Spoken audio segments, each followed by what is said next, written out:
love me. Tell me pretty lies, look me in the face. Tell me that you love me, even if it's fake. Hello everyone, welcome back to my channel commerce with Anjali Talwar. So आज हम अपना topic 4 करने वाले हैं, जो कि है balance of payments.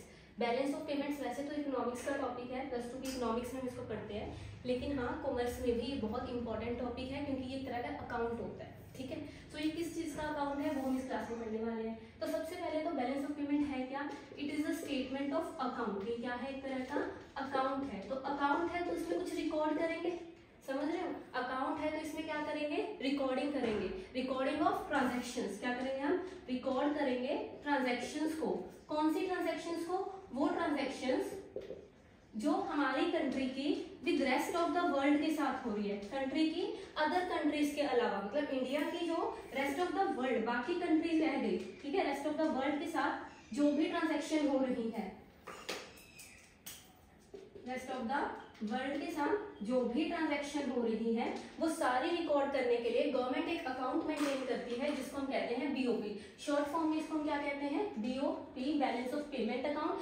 इसकी कितनी साइड्स हैं, क्या कैसे लिखना होता है, वो सब आपको आज की क्लास में कवर करवाऊंगी। ठीक है, तो पहले तो मीनिंग समझो। मीनिंग से क्या क्लियर हो रहा है कि बैलेंस ऑफ पेमेंट एक तरह का क्या है? Statement of accounts. ये क्या है? अकाउंट्स। अकाउंट्स किस लिए बनाते हैं? ट्रांजैक्शंस को रिकॉर्ड करने के लिए। तो इसमें भी क्या होंगी? ट्रांजैक्शंस रिकॉर्ड होंगी। लेकिन ये बाकी अकाउंट से अलग क्यों है? क्योंकि गवर्नमेंट आरबीआई के द्वारा मेंटेन किया जाता है कि हमारी कंट्री की रेस्ट ऑफ द वर्ल्ड के साथ जो भी ट्रांजैक्शन हो रही है उसको तो रिकॉर्ड करना जरूरी है ना, तो उसको रिकॉर्ड करने के लिए स्पेशली ये अकाउंट बनाया जाता है, बैलेंस ऑफ पेमेंट अकाउंट। ये समझ आया? तो हमारी कंट्री की रेस्ट ऑफ द वर्ल्ड के साथ एक्सपोर्ट हो सकती है, एक्सपोर्ट ऑफ गुड्स हो सकता है, एक्सपोर्ट ऑफ सर्विसेज हो सकती हैं, इंपोर्ट हो सकती हैं, इसके अलावा बोरोइंग्स, ठीक है, हम लोन ले सकते हैं, लोन दे सकते हैं, इन्वेस्टमेंट कर सकते हैं, FDI, FPI, different type of investment कर सकते हैं। तो ये सारे ट्रांजैक्शंस हम किस में लिखते हैं? बैलेंस ऑफ पेमेंट में लिखते हैं। तो बैलेंस ऑफ पेमेंट क्या है? एक स्टेटमेंट ऑफ अकाउंट है जो by the government, by the RBI maintain किया जाता है। ठीक है,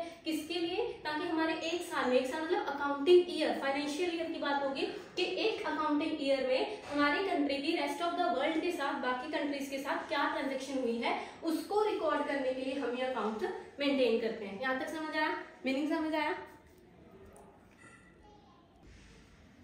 तो बैलेंस ऑफ पेमेंट को हम 3 पार्ट्स में डिवाइड करते हैं। देखो ये इंपॉर्टेंट है। अब मीनिंग तो क्लियर हो गया, अब मेन है कि इसमें लिखते क्या क्या है। तो बैलेंस ऑफ पेमेंट में हम 3 चीजें लिखते हैं। पहला हम बनाते हैं करंट अकाउंट। कौन सा अकाउंट? Current account. सेकेंड होता है कैपिटल अकाउंट, और एक आता है official reserves account. Official reserves account. वैसे तो ना ऑफिशियल रिजर्व इसका रिजल्ट होता है, एरर एंड ओमिशन को प्लस करके इनके साथ इसका ओवरऑल बैलेंस निकलता है, वो बताऊंगी आपको। ठीक है, तो पहले यहाँ तक समझो। करंट अकाउंट कौन सा अकाउंट होता है? करंट अकाउंट वो अकाउंट होगा जिससे गवर्नमेंट की एसेट लायबिलिटी में फर्क नहीं पड़ेगा।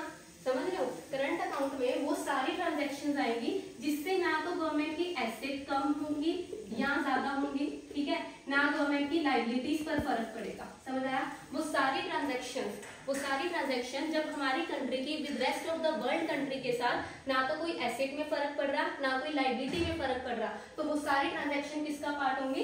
करंट अकाउंट का। ठीक है, और कैपिटल अकाउंट में वो सारी ट्रांजैक्शंस आएंगी जिससे या तो एसेट में या लायबिलिटी में फर्क पड़ेगा, किसकी? हमारी कंट्री की with rest of the world. Example सुनो, देखो बहुत सिंपल सा एग्जांपल बताती हूँ। एक्सपोर्ट की हमने किसी गुड्स की, फॉर एग्जांपल यहाँ से कोई मोबाइल फोन्स किसी ने एक्सपोर्ट किए। मोबाइल फोन्स इंडिया से गए फॉर एग्जांपल यूएसए, ठीक है, और वहां से पेमेंट आ गई, पेमेंट रिसीव हो गई। तो क्या इस ट्रांजैक्शन से हमारी कोई फ्यूचर क्लेम्स हुए? यहाँ पे एसेट लायबिलिटी का मतलब है फ्यूचर क्लेम्स, कि कल को हम फ्यूचर में क्लेम कर सकते हैं कि आपकी कंट्री से हमारा इतना पैसा आना है, इतना पैसा हमें देना है। तो क्या कोई एसेट लायबिलिटी में फर्क पड़ा या फिर कोई फ्यूचर क्लेम हुआ? नहीं हुआ, क्योंकि सामान चला गया, पैसा आ गया, बात खत्म, ट्रांजैक्शन कंप्लीट। लेकिन यही भी समझो, इंडिया ने यूएसए को एक्सपोर्ट किए मोबाइल फोन्स भेजे, पैसा नहीं आया, बिल आ गया। बिल पेबल होता है ना, बिल रिसीवेबल, पेबल, कि हम आपको आफ्टर सम टाइम एक तरह का प्रॉमिस होता है कि पेमेंट कर देंगे। तो ये हमारी कौन सी ट्रांजैक्शन है? कैपिटल। क्यों? क्योंकि फ्यूचर क्लेम है कि अभी फ्यूचर में पैसा आना बाकी है।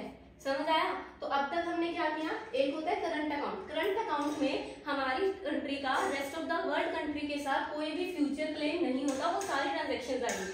और कैपिटल अकाउंट में एसेट लायबिलिटी में फर्क पड़ता है, और साथ के साथ क्या है कि हमारे जो फ्यूचर क्लेम है वो भी जनरेट होते हैं। यहाँ तक समझ आया, ये था इनका मीनिंग। चलो अब इसके आगे लिखो फटाफट पार्ट, इसमें क्या क्या आता है। तो करंट अकाउंट में आता है सबसे पहले विजिबल आइटम। करंट अकाउंट में क्या आती है, सबसे पहला जो होता है विजिबल आइटम्स।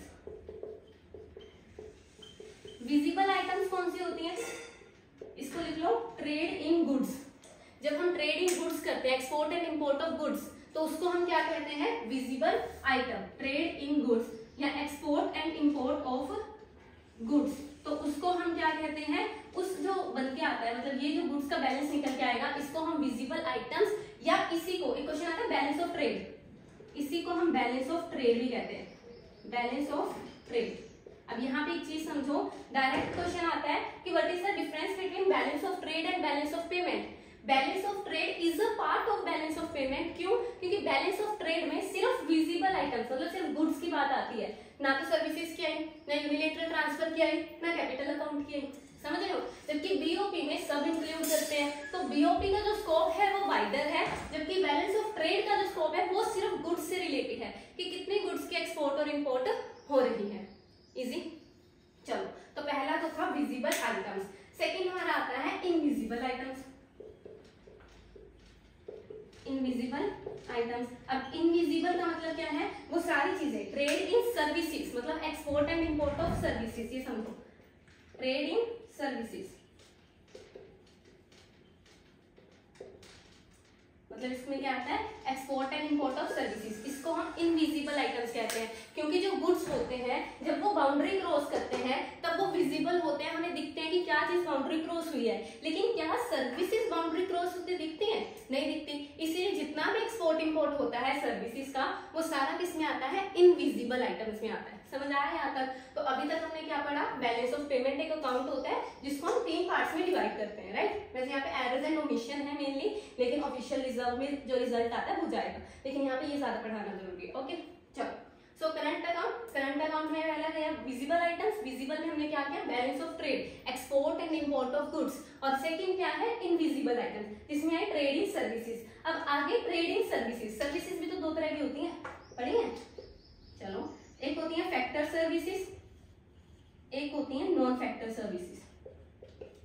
फैक्टर सर्विसेज और नॉन फैक्टर सर्विसेज। तो factor services land, labour, capital, entrepreneur, जब ये चीजें एक कंट्री से दूसरी कंट्री में जा रही हैं तो उसको हम कहते हैं फैक्टर सर्विसेज का बैलेंस, ठीक है। और नॉन फैक्टर, इसके अलावा, इन चारों के अलावा जो हमारे फैक्टर प्रोडक्शन के अलावा रह गए, बैंकिंग, इंश्योरेंस, समझ रहे हो, ट्रांसपोर्टेशन, कम्युनिकेशन, तो ये चीज किसमें आती है, नॉन फैक्टर सर्विसेज।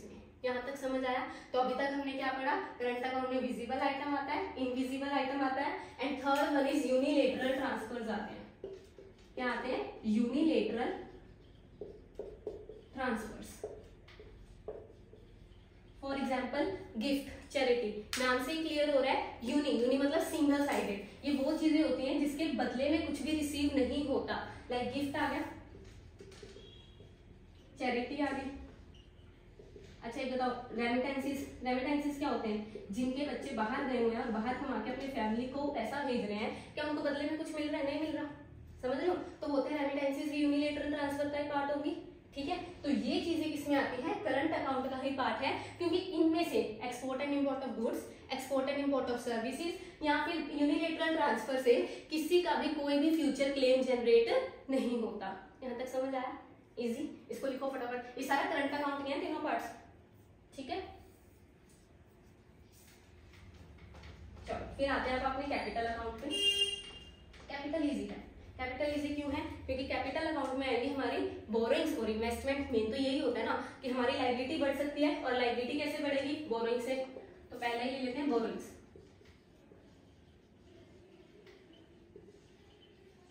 ठीक है, बोरोइंग्स क्या है, जब हमारी गवर्नमेंट लोन ले रही है बाहर से, या कोई भी हमारा इंडस्ट्रियलिस्ट या बड़े बड़े कंपनी वाले या कोई भी बाहर से जब लोन ले रहे हैं, तो वो किसका पार्ट है, बोरोइंग्स का। और उससे हमारी कंट्री के ऊपर लायबिलिटी क्रिएट हो रही है, फ्यूचर क्लेम क्रिएट हो रहा है, समझ रहे हो। तो उसकी वजह से वो किसमें आएगा, कैपिटल अकाउंट में आएगा। और इसमें 2 तरह की बोरोइंग्स आती हैं, कमर्शियल असिस्टेंस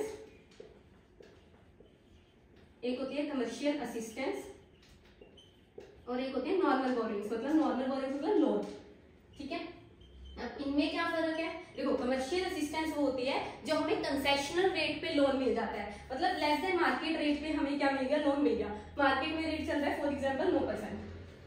ठीक है, हम किसी फ्री ट्रेड एरिया का पार्ट है, फ्री ट्रेड जोन का पार्ट है, या किसी भी हम एक रीजनल इकोनॉमिक इंटीग्रेशन का पार्ट है, जिसके कारण अगर हम वर्ल्ड बैंक से किसी से लोन ले रहे हैं तो हमें फॉर एग्जांपल 7% में मिल रहा है। तो मार्केट रेट से कम रेट पे जब हमें कम इंटरेस्ट रेट पे लोन मिल जाता है तो उसको हम कहते हैं कमर्शियल असिस्टेंस। और अगर यही मार्केट रेट पे ही मिले लोन, हमें मार्केट रेट ऑफ इंटरेस्ट पे मिले, मतलब इसी 9% पे, तो वो हमारे क्या कहलाएंगे, नॉर्मल बोरिंग्स। यहाँ तक समझ आया? तो कैपिटल अकाउंट में पहले क्या आई, बोरिंग्स। बोरिंग्स भी आगे दो तरह की पढ़ी हमने, कमर्शियल असिस्टेंस जब मार्केट रेट ऑफ इंटरेस्ट से कम पे लोन मिल जाए, और एक हमने पढ़ा बोरिंग्स जो हमारी नॉर्मल है, मार्केट रेट पे हमें क्या मिल गया, लोन मिल गया। ठीक है, चलो फिर आते हैं इन्वेस्टमेंट्स। यहाँ पे तो लायबिलिटी क्रिएट हो रही थी, अब आगे इन्वेस्टमेंट्स। चलो हमारे यहाँ पे दो तरह की इन्वेस्टमेंट्स भी होती है। सेकेंड पॉइंट क्या है इसका, इन्वेस्टमेंट्स। इन्वेस्टमेंट्स भी आगे दो तरीके की होती है, FDI foreign direct investment, FPI foreign portfolio investment, इसको फॉरेन इंस्टीट्यूशनल इन्वेस्टमेंट भी कहते हैं। फॉरेन डायरेक्ट इन्वेस्टमेंट का मतलब क्या है, जब 10% से ज्यादा हम कहीं जाके कंपनी ही खोल रहे हैं, समझ रहे हो, हम फॉरेन डायरेक्ट इन्वेस्टमेंट कर रहे हैं। फॉर एग्जांपल इंडिया का कोई पर्सन, ठीक है, कनाडा में जाके कोई कंपनी ओपन कर रहा है, ठीक है, या कोई एक्विजिशन मर्जर कर रहा है वहां जाके किसी कंपनी के साथ, तो वहां पे कैपिटल लगा रहा है 10% से ज्यादा और वहां पे ओनरशिप के लिए काम कर रहा है, तो वो किस में आएगी, फॉरेन डायरेक्ट इन्वेस्टमेंट में। लेकिन अगर वही इंडिया का पर्सन कनाडा की कंपनी के एडीआर, जीडीआर इन सब में पैसा लगा रहा है, समझ रहे हो, ठीक है, मतलब वहां की कंपनी के शेयर्स खरीद रहा है सिर्फ प्रॉफिट मोटिव के लिए, तो यहाँ पे 10% से कम हमारे पास क्या है, शेयर होल्डिंग है, और हमारा जो मोटिव है ओनरशिप का नहीं है, हमें सिर्फ प्रॉफिट तक मतलब है, समझ रहे हो, तो वो होती है फॉरेन पोर्टफोलियो इन्वेस्टमेंट या फॉरेन इंस्टीट्यूशनल इन्वेस्टमेंट। इजी। तो ये भी फॉरेन डायरेक्ट इन्वेस्टमेंट जाके दो तरह की होती है, ग्रीनफील्ड और ब्राउनफील्ड। ग्रीनफील्ड तो हो गया कि मैंने जाके खुद पैसा लगाया, समझ रहे हो, बिल्कुल नया से बिजनेस से जाके बिल्कुल स्क्रैच से बिजनेस स्टार्ट किया, अपना नया बिजनेस, तो वो ग्रीनफील्ड हो गया। और ब्राउनफील्ड क्या है, वहां पे ऑलरेडी कोई कंपनी है, उसके साथ जाके मैंने पार्टनरशिप कर ली, मर्जर कर लिया, एक्विजिशन, इन टाइप से जब मैं जाती हूँ तो वो ब्राउनफील्ड हो जाती है। समझ आया? तो समझ आया, इन्वेस्टमेंट दो तरह की होती है, कौन कौन सी, foreign direct investment, foreign portfolio investment. Easy हो जाएगा ये, ठीक है। चलो इसके अलावा इसमें आते हैं नॉन रेजिडेंट्स के डिपॉजिट्स भी आ जाएंगे, ठीक है, ये चीज आ जाएगी। तो ये था आपका करंट अकाउंट और कैपिटल अकाउंट, जो कि पूरा हो गया, ठीक है, करंट अकाउंट और कैपिटल अकाउंट डन, ठीक है। अब हम आते हैं अपना ऑफिशियल रिजर्व से पहले ना यहाँ पे वही समझ लो, एरर्स एंड ओमिशन अकाउंट, यही कर लो, तो समझा देती हूँ एक बार। Errors and omission account, errors and omission account. अब एरर्स एंड ओमिशन अकाउंट का मतलब क्या है कि कोई भी चीज एरर गलती से गलत लिख दी या फिर उसको लिखना ही भूल गए, तो उसको हम इस अकाउंट में लिखते हैं, जिसको हम स्टैटिस्टिकल डिस्पेरेंसीज अकाउंट के नाम से भी आजकल जानते हैं। इसी का दूसरा नाम है स्टैटिस्टिकल डिस्पेरेंसीज, ठीक है, समझ आया। तो इसमें क्या आएगा, सारी वो ट्रांजैक्शंस जो हम या तो कैपिटल या करंट अकाउंट में लिखना गलत लिख दिया अमाउंट से, या लिखना ही भूल गए, तो वो सब हम इस अकाउंट में लिखेंगे। यहाँ तक समझ आया? अब खुद समझो, जितने भी करंट अकाउंट में ट्रांजैक्शन हुई सारी लिख दी, जितने भी कैपिटल अकाउंट में ट्रांजैक्शन हुई सारी लिख दी, और जितने भी गलतियां हुई, मिस्टेक्स हुई, लिखना भूल गए, वो लिख दिया। तो इन तीनों को प्लस करके हमारे पास बचा बैलेंस ऑफ बीओपी। हमारा क्या आ गया, बैलेंस ऑफ बीओपी। इजी। तो हमने क्या किया, करंट अकाउंट का सारा देखा कि करंट अकाउंट में कितनी ट्रांजैक्शन हुई है साल में, कैपिटल अकाउंट में कितनी ट्रांजैक्शन हुई है, एरर एंड ओमिशन अकाउंट कितनी ट्रांजैक्शन हुई है, तो उन तीनों को प्लस करके हमारा क्या आ गया, बैलेंस ऑफ अपना बीओपी अकाउंट। अब मुझे एक बात बताओ, क्या बीओपी अकाउंट हमेशा इक्वल आना जरूरी है? क्या इसको इक्वल आना जरूरी है? क्या इसका बैलेंस होना जरूरी है? तो as a rule of accountancy, क्योंकि अगर हम अकाउंट्स की बात करें कि बैलेंस ऑफ पेमेंट अकाउंट्स है, तो इसका बैलेंस होना बिल्कुल जरूरी है, बैलेंस होना पड़ता है इसको, ठीक है। क्या हमेशा बीओपी बैलेंस में रहता है? बिल्कुल रहता है, क्योंकि जो गवर्नमेंट है वो कोई ना कोई स्टेप उठाकर इसको बैलेंस में कर देती है, अगर पॉजिटिव या नेगेटिव साइड भी होता है तो। ये बात समझ आए, ठीक है। तो बैलेंस ऑफ बीओपी दो तरीके से पता लग गया, एक तो हो सकता है हमारा इक्विलिब्रियम में, एक है डिसइक्विलिब्रियम में। ठीक है, अगर इन तीनों को प्लस करके करंट अकाउंट का बैलेंस, कैपिटल अकाउंट का बैलेंस और एरर एंड ओमिशन अकाउंट जो आया, इन तीनों को प्लस करके हमारा आंसर आ जाता है जीरो। जीरो मतलब जितने पैसा आया उतना ही फॉरेन ट्रेड में गया। समझ आया? तो हम किस में है? इक्विलिब्रियम में। समझ आया? अगर हमारा करंट अकाउंट का बैलेंस, कैपिटल अकाउंट का बैलेंस और एरर एंड ओमिशन अकाउंट, इन तीनों को प्लस करके जीरो आ जाता है, तो हम किस में है? इक्विलिब्रियम में है। मतलब जितना पैसा फॉरेन से आया उतना पैसा फॉरेन में गया, ट्रांजैक्शंस में चला गया। तो कोई भी सरप्लस नहीं, कोई भी डेफिसिट नहीं। लेकिन अगर करंट अकाउंट को प्लस किया, कैपिटल अकाउंट को प्लस किया, एरर एंड ओमिशन अकाउंट को प्लस किया, वो जीरो के इक्वल नहीं आया, अगर वो जीरो के इक्वल नहीं आया तो इट मींस वो डिसइक्विलिब्रियम में है। तो इसमें दो केस हो सकते हैं, या तो वो पॉजिटिव है या वो नेगेटिव है। अब जीरो नहीं आया तो दो केसेस बनते हैं कि वो पॉजिटिव भी हो सकता है और नेगेटिव भी। और पॉजिटिव को हम क्या कहेंगे कि हम सरप्लस में हैं, और नेगेटिव को हम क्या कहेंगे कि हम डेफिसिट में हैं। इजी समझ आया? या तो हम सरप्लस में हैं या हम डेफिसिट में हैं। समझ रहे हो? तो अब अगर हम सरप्लस या डेफिसिट में हैं, तो सरप्लस का मतलब क्या है कि हमारे एक्सपोर्ट ज्यादा हुए, इंपोर्ट कम हुए, हमारे पास फॉरेन रिजर्व एक्स्ट्रा पड़ा है। तो मुझे एक बात बताओ, ये फॉरेन रिजर्व जो आया प्लस में आया, ये जाएगा कहाँ? इसको हम मेंटेन करेंगे ऑफिशियल रिजर्व अकाउंट, जो मैं आपको बता रही थी ना, लिखा था कि जो हमारे आरबीआई के पास ऑफिशियल रिजर्व्स मेंटेन रहते हैं उसमें पैसा आएगा। समझ गए? उसको हम प्लस कर देंगे। अगर सरप्लस में आया तो ऑफिशियल रिजर्व बढ़ जाएंगे, और अगर डेफिसिट में आया तो ऑफिशियल रिजर्व्स यूज हो गए। समझ रहे हो? हमारे ऑफिशियल रिजर्व क्या हो जाएंगे? कम हो जाएंगे। ऑफिशियल रिजर्व्स क्या हो जाएंगे? कम। तो इनका जो रिजल्ट आता है उसका इफेक्ट किस पे पड़ता है? ऑफिशियल रिजर्व्स पे। यहां तक समझ आया? करो इसको नोट डाउन। नेक्स्ट टॉपिक देखते हैं।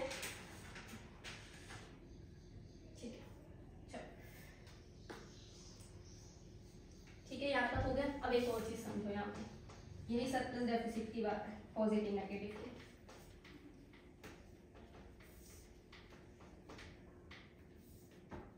अगर जो बीओपी का बैलेंस है वो पॉजिटिव आता है, और अगर बीओपी का बैलेंस नेगेटिव आता है, तो हमें क्या करना है? हमें इसको जीरो बनाना है। गवर्नमेंट इसको क्या करना है? जीरो बनाना है। तो जो गवर्नमेंट स्टेप उठाएगी इसको जीरो बनाने के लिए, मतलब यहाँ पे यूज करेगी या समझ लो लेके आएगी या कुछ भी, जैसे भी, उसको हम कहते हैं एकोमोडेटिंग आइटम्स। दो तरह की चीजें होती हैं, एक होता है ऑटोनोमस आइटम्स, एक होता है एकोमोडेटिंग आइटम्स।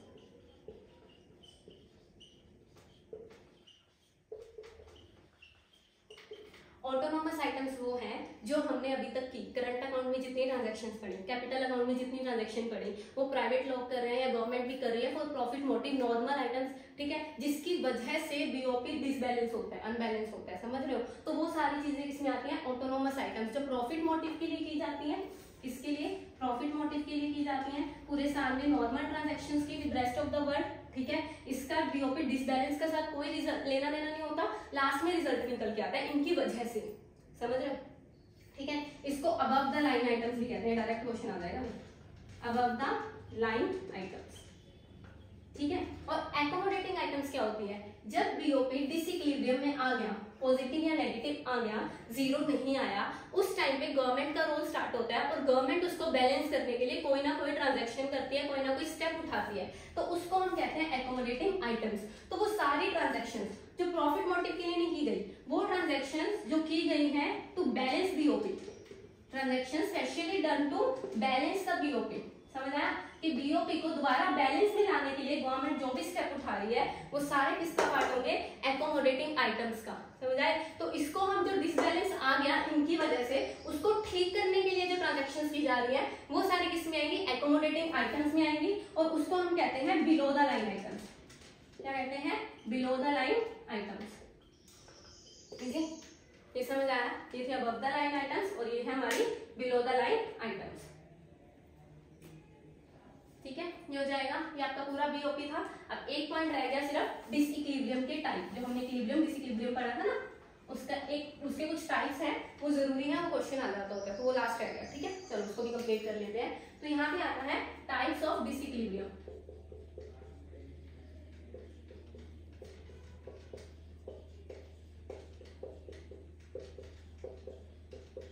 टाइप्स ऑफ, अगर मैं डिसइक्विलिब्रियम की बात करूं तो सबसे पहले है फंडामेंटल डिसइक्विलिब्रियम।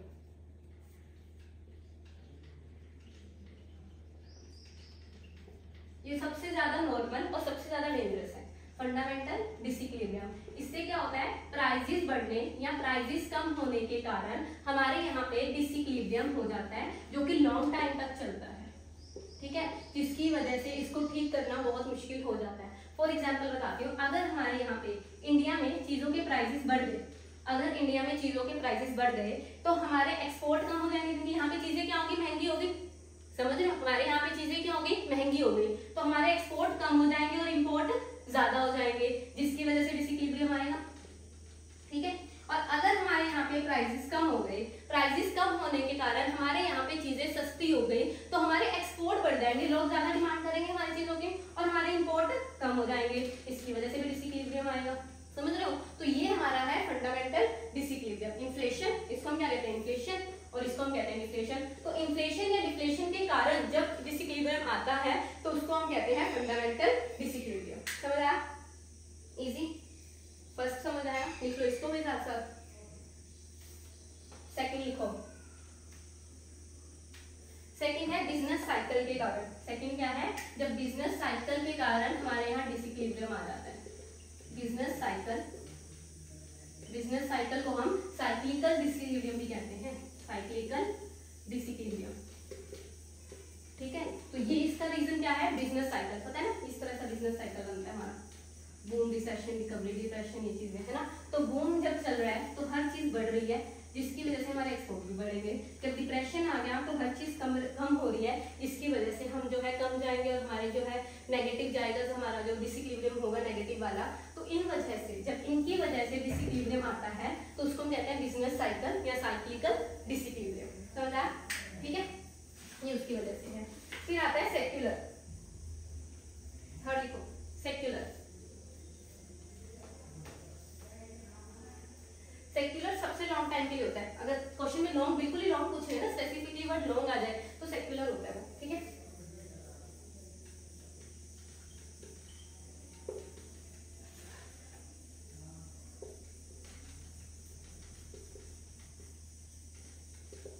जब किसी लॉन्ग टाइम के लिए हमारे यहाँ डिसइक्विलिब्रियम रहता है, for a very long period of time, लगातार डिसइक्विलिब्रियम चल ही रहा है इकोनॉमिक सिचुएशंस के कारण, ठीक है, उसको हम कहते हैं सेक्युलर डिसइक्विलिब्रियम। ये भी होता प्राइजेस के लिए है, पर स्पेसिफिकली किसके लिए होता है, लॉन्ग टर्म के लिए होता है, ठीक है। बहुत लंबे समय से प्राइजेस के कारण मतलब ठीक ही नहीं हो पा रहा अपने आप। वैसे नॉर्मली हम क्या पढ़ते हैं कि जब डिसइक्विलिब्रियम होगा, डिमांड सप्लाई होगी, तो वो अपने आप चेंज करता है, पढ़ते हैं ना इकोनॉमिक्स में। तब जब ये चीज वर्क नहीं कर रही है, मीन्स अपने आप सेट नहीं हो रहा डिसइक्विलिब्रियम, और लॉन्ग टाइम से ही डिसइक्विलिब्रियम चल रहा है किसी इकोनॉमी के अंदर, तो उसको हम कहते हैं सेक्युलर डिसइक्विलिब्रियम। ये बात समझ आई, ठीक है।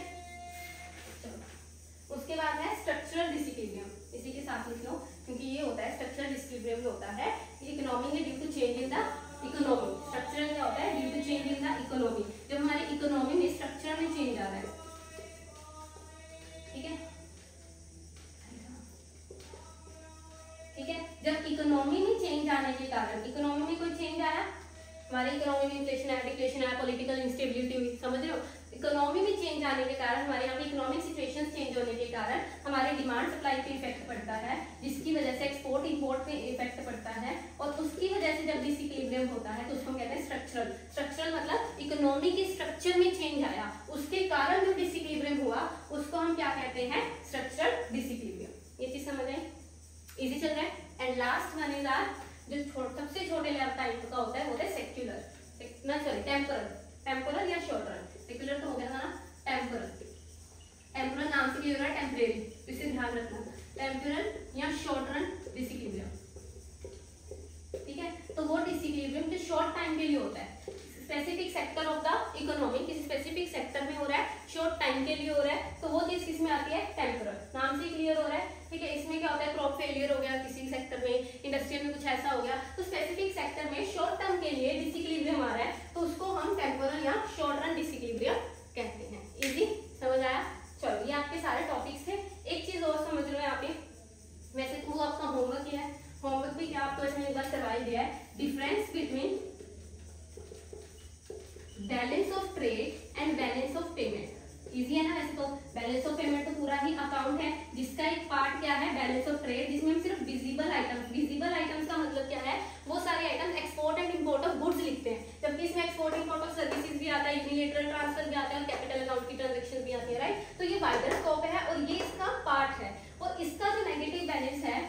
बीओपी में सेटल हो जाता है, लेकिन अगर बीओपी का नेगेटिव बैलेंस हो जाए तो वो बैलेंस ऑफ ट्रेड से सेटल नहीं हो सकता।